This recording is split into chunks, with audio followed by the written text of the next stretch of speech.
Hi guys, it's Blackie. And Bear. And this is always number 41. 41. Wow.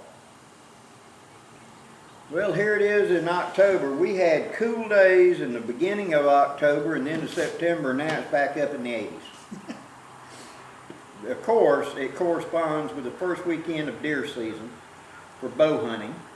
Yeah. And shout out to my good friend who got her biggest deer of her life this weekend, and you know who you are. She scored a nice one, very impressive. Really? Yeah, but it has not been posted on social media yet, and so I'm going to let her be the one that says that. So. Absolutely. But besides that, you know, one of the things I want to talk about was about gear, and gear gets old, and gear changes. For years, I've advocated these triangular aluminum tent stakes. They're cheap, they're light, they seem to do a good job. And for the heavy duty, the ABS type. Now, this is one of my ABS stakes. Notice that sort of butterscotch color. I bet this stake is 10 years old. Okay? This stake was purchased about 2 months ago, and I went to set it up, and we had just, a mild wind, maybe 10 miles an hour. And that sucker bent like a hurricane hit it. It is so soft, much softer than these used to be, and that's a Cooligans. Used to, these things were stiff enough you could not bend them by hand. Now you can bend them like it's spaghetti. So they must have cheapened it and lightened it up. We know it's made in China, but I do not recommend these anymore. If they're current made, they're just way too frizzly. This one, here's what happened at my event. I had put up a diamond shelter and ground pound at this recent gathering. And knowing that it was probably going to have some wind involved, I decided to take my ABS stakes and stake it down. Ground was not particularly hard. I already got them rigged up with a cord on it like you see. I went up and put it on there, and the very first hit for the hammer, it shattered into 4 pieces. Really? Wow, that one's cracked. So I pulled out the next stake. I hit it. The head blew off of it, just snapped in half. I got this one. I lined it up and I gently tapped it in, and it cracked down the full length of it.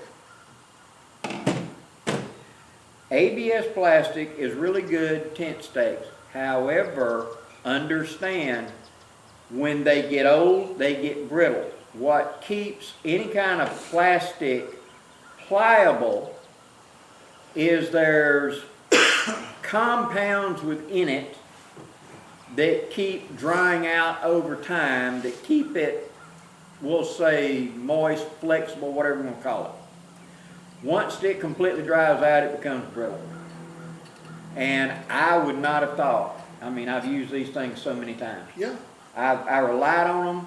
This was my stakes before I went to my big heavy iron rendezvous stakes. And every one of these things, when I got home, I had a dozen of them. I went out there and just stuck them and hit them, and all but this one and one other broke. Every one of them, just one hit, and they just bust like they was made out of candy. Yeah. I'm so glad I wasn't in the middle of nowhere on some big adventure when these things gave up. I'd had to make mistakes. I'd have just made them. So I will find a new lightweight stake. I don't like the round ones because they just pull through the dirt too easy. I want something textured. I may get me some brand new ABS stakes and try them out, see how well they do, and I'll do a video on that. But in the meantime, I went by the surplus place, and for $1 a piece, I got these U.S. Army issue aluminum stakes. These suckers will handle it. Now, when you go get these surplus, understand, beating on them will raise up a wire edge right here. make sure when you get them, get a file and round that off, because what's happening is you'll beat with a hammer and you get them down, you get a wire edge, and you go to grab these things to pull them out and they'll cut your hand. Ask me how I know. So eliminate that wire edge with a file. When you're beating on it, it's going to eventually make, and this one's got a fairly sharp edge right there, keep it from getting sharp. But these are lightweight. Be honest, they weigh about the same as the ABS, maybe just a little bit more. But for the temporary, these will be my heavy stakes before I have to go up to my 1/2 inch diameter, 18 inch long iron stakes that we used to use in Rondeville. Yeah. Because in those days I was using I still got it, but it was a 10 by 12 wall tent with 3.5 foot sidewalls on it. Right. You get a 30, 40, 50 mile an hour wind slamming into that sail, you better have stakes because it will lift a car. It's got to have gripping power. Oh, yeah. And so I had 18 inch stakes and I had 8 inch stakes. I didn't have them little short 6 inch stakes. They wouldn't hold. Right. I know from personal experience, you know, they weigh, like you said, virtually the same thing, but you can feel how much more solid this one is. Mm-hmm. You know, this one can leave you some questions because you know you can feel the lack of mass, whereas on this one, you know it's there.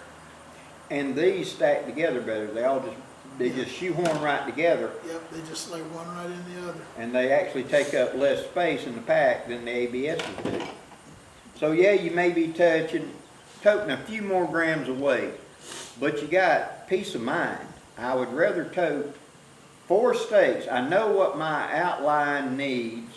So let's say I need 2 stakes where I'm gonna put it on a diagonal, a ridge line, and then 2 diagonals. I'll carry 4 stakes. So I got extra if I have to set it up like 4 down like a pup tent or sideways like a lean-to. Right.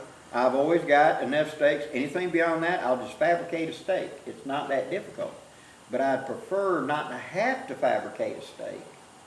Plus, when you got a heavy rain or something coming, and most y'all don't tote a kukri like I do, and you realize that the piece of ground you're going to have to use, this is the best choice I got. It ain't a great choice, but the best choice.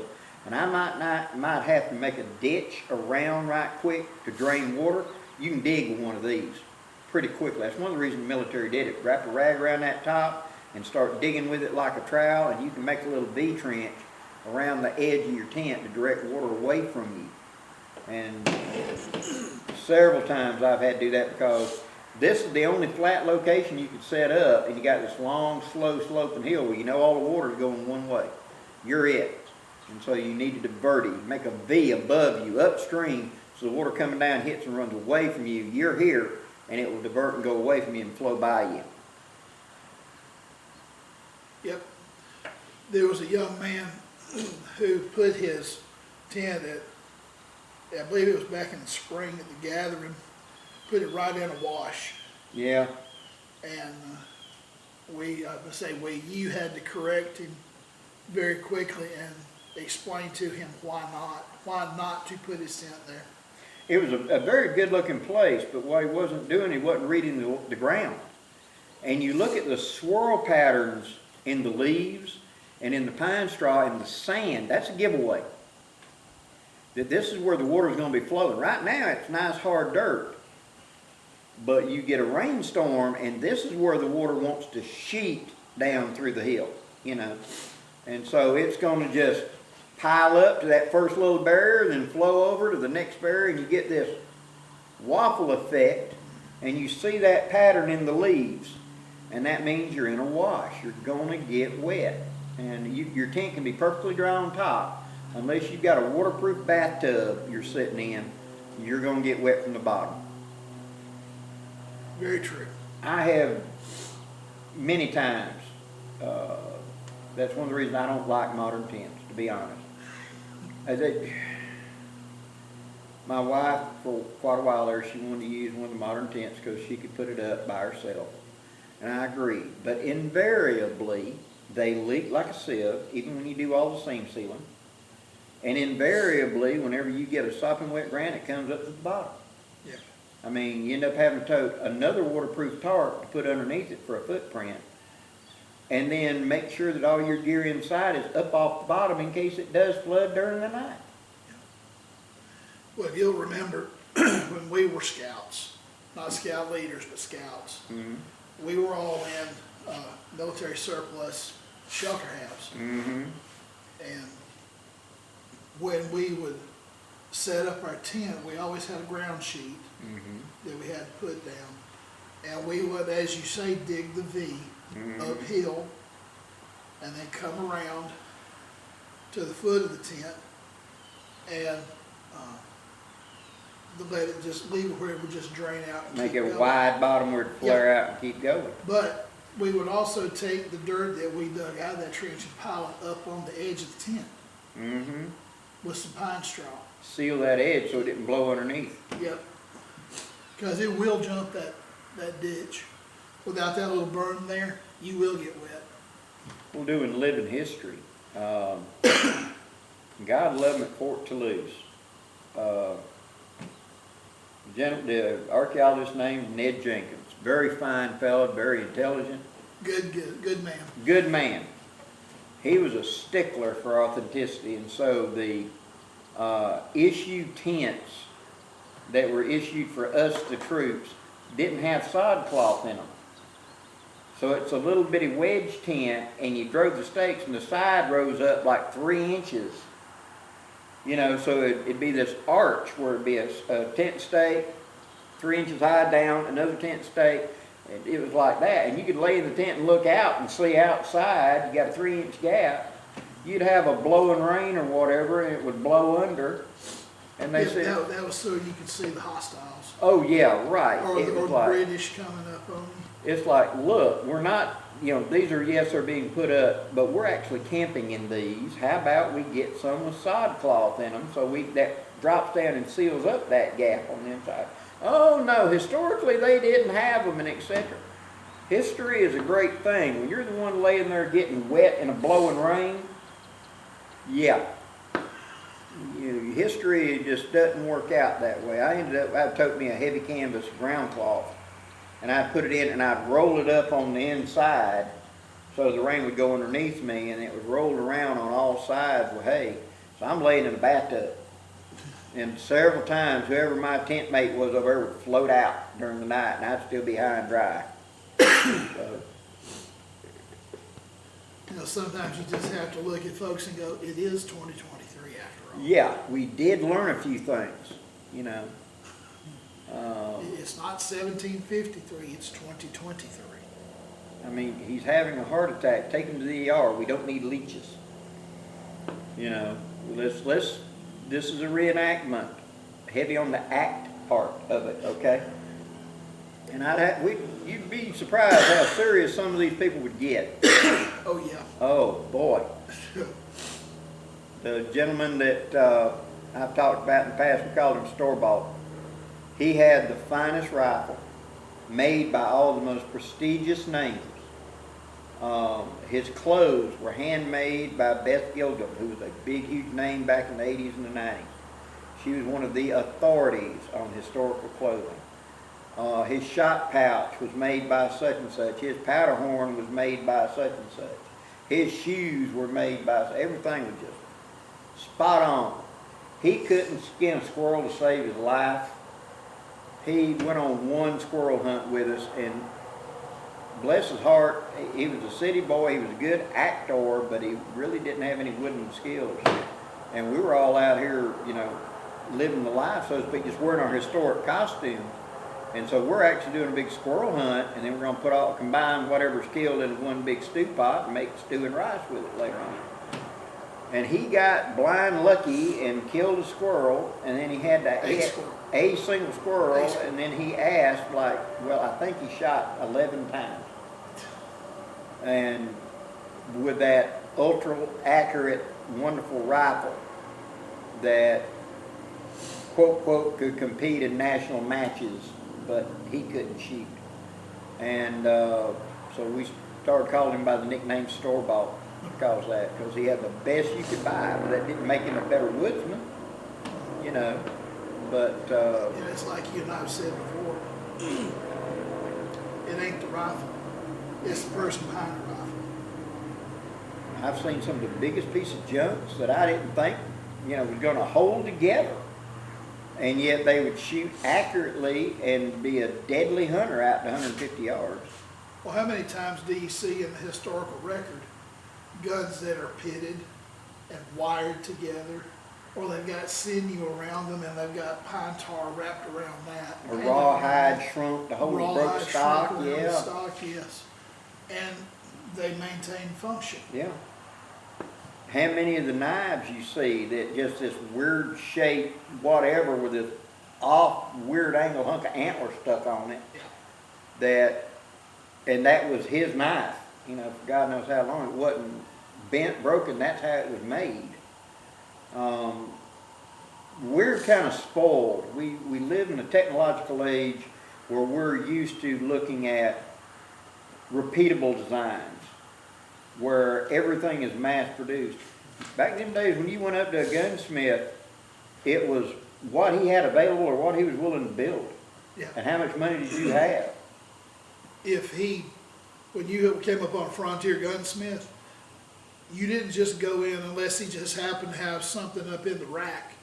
You didn't just go in and pull something down and walk out with it. Mm-mm. He would actually take your order. You would tell him what you wanted and the way you wanted it done. Then he would hand make every single part. Down to the screws, the pins, everything. Everything, every single part. All of the screws were hand filed. Go watch, there's a documentary that was done back in the 60s of Wallace Gusler up in Williamsburg. Gunsmith of The Williamsburg. Gunsmith of Williamsburg, go look at it. And it shows this guy start with raw iron and make a barrel and rifle it, take a raw hunk of wood and make a stock, make the lock, make the screws, make the pins, make the mold to fit the gun, and then shoot it at the end of it. I've held that rifle. When my wife and I got married in '90 and we went on our honeymoon, part of the big loop we went was we ended up at Colonial Williamsburg. And in the gun shop there, they had that gun Really? up over the lake. And the gunsmith that was there was a kindred spirit, and me and him talked quite a bit. And he took it down off the wall and let me hold that rifle, and my wife took a picture of me holding that rifle. That was a real joy. But you got to understand, even in those days of the 1990, early 90s, you could buy a reproduction muzzleloader for somewhere around $500 or $600, and this was a $2,000 Wallace Gusler. Today, that would be a 10 grand gun. Oh, easy. Easy. And, that brings us back to a thing. Blackie just reviewed this Blue Eddy Power unit. Power unit. And he made the point that this is an investment, okay? This is not, disposable. This is an investment. Same thing with William Collins knives. They are an investment. If you treat them properly, if you use them properly, if you maintain them properly, you will pass them down to your children, to your grandchildren, to your great-grandchildren. Mm-hmm. And with those guns that he's talking about, with a Gusler gun, it was made in the literal old school manner. Yeah. And it's something that you will pass down generation to generation to generation. Just recently I heard about one of Daniel Boone's rifles that was put up for auction by a family member who got into a really bad tight. Mm-hmm. And, but think about it. Daniel Boone died in 1826. And 200 years later, the family still has the gun. Yeah. Or maybe he wasn't selling it. They brought it out for show. Could be. They may have put it, I know that Put it out on display. Or something. the W.F. Cody Museum has one of the biggest loan collections in the world, where so much of Colt, so much of Winchester, so much of Remington and these other guns have been loaned to them to put them on display. So that for people who study such things to come and look at them, especially from today when you're talking about a flintlock, you're talking about a piece of artwork today. Yeah. Yes. You know, Yes. Yes, there are super more modern guns. You choose to learn how to hunt with a flintlock because you want the challenge. It's like building your own hickory boat, building your own log cabin, building your own cedar strip canoe. You want the challenge. And so starting out with a modern rifle and becoming proficient as a deer hunter, then deciding that you want to try it with a muzzleloader. And you're probably going to start today with a modern muzzleloader. Those abominations. Yeah, it's a muzzleloader in name only. Yeah. It's a high-powered, long-range rifle in reality. With triggers and scopes and everything else. But, okay. But it might kindle an interest. And then going back further and further and trying earlier and earlier designs, you and I both have hunted with 300-year-old design guns. Oh yeah. And effectively hunted. My Thule Yeah, Thule. is 1720s design. Yeah. That's one of my favorite flintlock shotguns is a Thule de Chasse. And if you said, that's it, the world is gone, there is nothing left, I'm going to get a Thule. And I'm going to find me some blacksmith that's willing to learn. We're going to start figuring out how to make Thules. Because with the ability to make Thules, you could restart society. Really. That or the Northwest trade gun, either one. Yeah. Because you can't have modern primers, you can't have modern powders. You can make black powder from components you can gather on the land once you know what you're doing. Charcoal, sulfur, and saltpeter. Those can be created from primitive means. After that, it's lead. We can find lead. Mold, got to make a mold. You know, but a blacksmith can make every part. The touchy part is the springs. That's special steel. Other than that, he can make every part if he knows what he's doing. That's what you watch Wallace Gessler do in that video we're talking about. He makes everything, including those springs. And with that kind of technology, everybody else be throwing rocks. You'd have a gun. Right. You know, yes, it's primitive. Yeah, it's not going to compete against an AR or an AK. But I bet you when that ammo runs out, the AR is a lousy club. I know you're right, the AR is and the AK is too. They're both lousy clubs. Once they run out of ammo, the magazine makes a pretty good bludgeon. A good Russian magazine weighs 2 pounds empty. That big old band of metal at the top of it. I had an old... put an edge on it and make it a hawk. I had a veteran that told me about a firefight in Vietnam in the middle of the damn night, and everything's gone south and they're overrun and things are blowing up left, right, and center, and they got illumination flares coming up. He said something had gone off and blew him. He landed on the ground and he didn't know where nothing was around him, and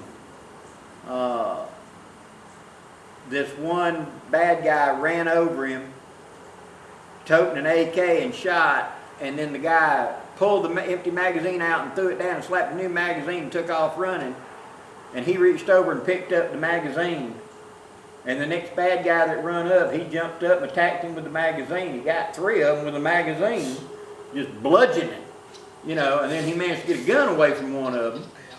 He said the first one was empty and he was using a bayonet. I was kind of mad about that. Before I could do anything about it, the second guy run up, and I engaged him with the magazine again. And then after I got him, the third guy that ran up, he had a M16 that he picked up off one of the guys and had 2 magazines with it. I felt back in the fight then.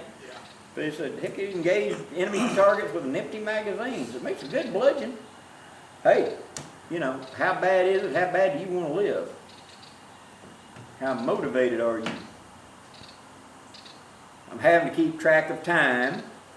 If y'all remember the last old Wayz, we had to split up, and that's because due to Microsoft's wisdom, Update going retro. yeah, they have made the video editing program, you can't load anything bigger than 4 gig. If you do, it'll let you load it, then it tells you can't save it. So I had to split it up. So we've got to watch our time and try to stay around 30 minutes. So sorry, we're not going to have hour long unless we do 2-parters. I don't have anything else to do. Well, you know what I mean. But we got about 26 minutes, so we got about 4 minutes left. Anything else you want to talk about, brother? We just did a short for me on this. Yep, it's coffee cup one. Yeah, it's hot now. Yeah, it's good. Yeah. But tune in for the short on this flower pot heater. And where was I going with that? Either go check out the channel during the week, it'll be popping up. It'll be popping up. There should be, if I can get it done, and this is all on me, you should have one of the classic old Wayz popping up Wednesday. Then on Friday, you should have this, and then Sunday should be this old Wayz, this coming week. So by the time you see it, all of that should have happened. That will be good. And, you know, primitive is not bad. No. Primitive is functional. You know, it's like he says so often, there's a reason that the 400-year-old technology of a flintlock is still viable today. Yeah. I mean, even you see guys even with matchlocks, which predates the flint. Yeah. And that's just it. I mean, we grew up watching lever actions being the preferred deer rifle. Right. We grew up using Yeah. lever actions. We as the grew up deer rifle. using bolt actions without scopes on it. We couldn't afford scopes. What the scope? We were iron sight guys. Now, if it ain't got, the guns don't even come with sights, you got to put a scope on. Yeah. You got to special order it with iron sights. But Yeah, that's a discouragement for me because, you know, you drop your scope and you shatter it. What are you going to do?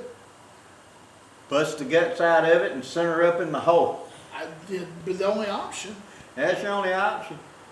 And, you know, iron sights on a bolt action are a wonderful thing. I think a lot of the upcoming sights you see that are battery powered, that are basically computers, Yeah.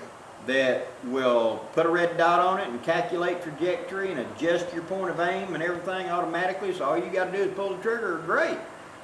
Until the battery. Until the battery runs out, and then it don't work. Right. You know, and then you're back to, this gun don't even have sights on it. Then you're using the force loop. So technology is a great thing, but always have a backup plan. As my granddaddy said, trust in God, but always tie up your mule, just in case. Well, guys, we thank you for watching. Till next time, guys, I'm Blackie. And Bear. Wishing you safe journeys. Have a great day, guys.